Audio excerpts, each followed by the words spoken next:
Latest updates ఎప్పటికప్పుడు పొందడానికి big TV WhatsApp channel follow అవ్వండి. లింక్ డిస్క్రిప్షన్ లో ఉంది. పరభాషలో నటిస్తే జనాలు చూస్తారంటవా? సినిమా రిలీజ్ అయితే థియేటర్స్ దొరుకుతాయంటవా? ఒకవేళ చచ్చి చెడి థియేటర్స్ దక్కించుకున్న ఆడియన్స్ ఆదరిస్తారంటవా అంటూ గత కొన్నేళ్ల కిందట రీజనల్ సినిమా హీరోలు ఇతర భాషల్లోకి ఎంట్రీ ఇస్తుంటే వినపడే మాటలివి. కాలం మారింది. ఒక్క సినిమా హిట్ కాగానే ఆ భాష ఈ భాష కాదు, ఏకంగా పాన్ ఇండియా రేంజ్కి సినిమాలకి కొబ్బరికాయ కొట్టేస్తున్నారు సినీ స్టార్స్. తాజాగా కన్నడలో భారీ బ్లాక్ బస్టర్ కొట్టిన ఈ స్టార్ హీరో ఇప్పుడు తెలుగునాట అడుగు పెట్టబోతున్నాడంటూ వార్తలు నెట్టింట తెగ సందడి చేస్తున్నాయి.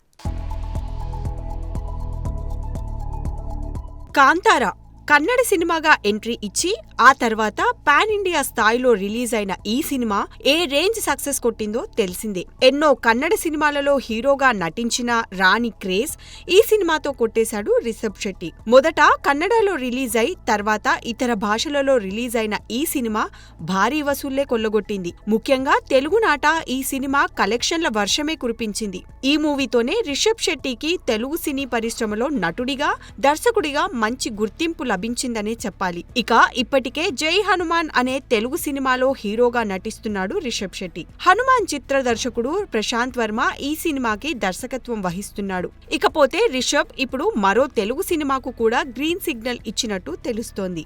గతంలో ఆకాశవాణి అనే సినిమాకు దర్శకత్వం వహించిన అశ్విన్ గంగరాజు దర్శకత్వంలో సితారా ఎంటర్టైన్మెంట్ బ్యానర్ లో రిషబ్ శెట్టి ఓ మూవీ చేయబోతున్నట్లు తెలుస్తోంది. ఈ మూవీకి సంబంధించిన అధికారిక ప్రకటన కూడా మరికొన్ని రోజుల్లోనే రాబోతున్నట్లు సమాచారం. ఇప్పటికే సర్, లక్కీ భాస్కర్ అంటూ పొరుగు నటులు సత్తా చాటగా ఇప్పుడు రిషబ్ కూడా అదే బాట పట్టనున్నాడనమాట. మరి ఇలా మంచి మంచి స్క్రిప్ట్స్ తో తెలుగునాట సత్తా చాటుతున్న ఈ హీరోలను చూసి మన హీరోలు ఎప్పటికి కళ్ళు తెరుస్తారో ఏంటో. For more videos like this, subscribe Big TV channel.